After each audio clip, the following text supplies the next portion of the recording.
तो दोस्तों, आज की हमारी ये कहानी महान दार्शनिक सुकरात के जीवन पर आधारित है।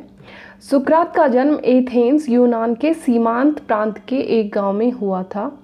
उनके पिता संतराश थे और उनकी माता दाई का काम करती थी। सुकरात विख्यात यूनानी दार्शनिक थे। उनके बारे में कहा जाता है कि वह एक कुरूप व्यक्ति थे और बोलते अधिक थे। सुकरात को सूफियों की भांति मौलिक शिक्षा और आचार द्वारा उदाहरण देना ही पसंद था। सूफियों की भांति साधारण शिक्षा तथा मानव सदाचार पर वह जोर देते थे और उन्हीं की तरह पुरानी रूढ़ियों पर प्रहार करते थे। सुकरात ने कभी कोई ग्रंथ नहीं लिखा। तरुणों को बिगाड़ने, देवनिंदा और नास्तिक होने का झूठा दोष सुकरात पर लगाया गया और इनके लिए उन्हें जहर देकर मारने का दंड मिला। महात्मा सुकरात बहुत बड़े विद्वान और दार्शनिक थे।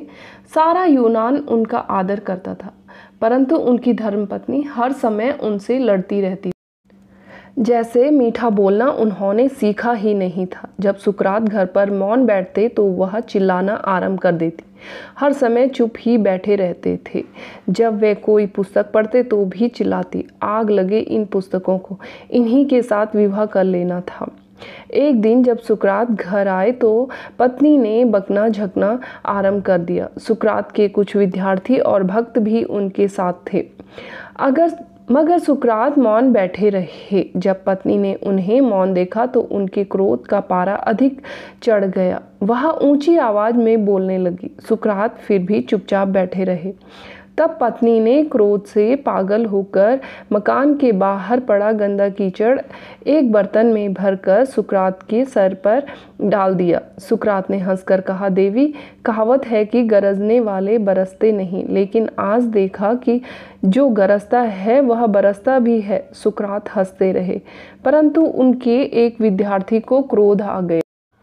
उसने चिल्लाकर कहा, यह स्त्री चुड़ैल है, आपके योग्य नहीं। सुकरात बोले, नहीं, यह मेरे ही योग्य है। यह ठोकर लगा लगा कर देखती रहती है कि सुकरात कच्चा है या पक्का। जब पत्नी ने ये शब्द सुने तो उनके पश्चाताप की कोई सीमा न रही। वह रोती हुई बोली, आप तो देवता हैं, मुझे क्षमा कर दीजिए, मैंने आपको पहचाना नहीं। आप सत्य कहते हैं कि सहनशीलता से अंत में विजय प्राप्त होती है। बुरे व्यक्ति भी अपना स्वभाव बदलकर सभ्य हो जाते हैं। आपकी सहनशीलता ने आज मुझे भी बदल दिया।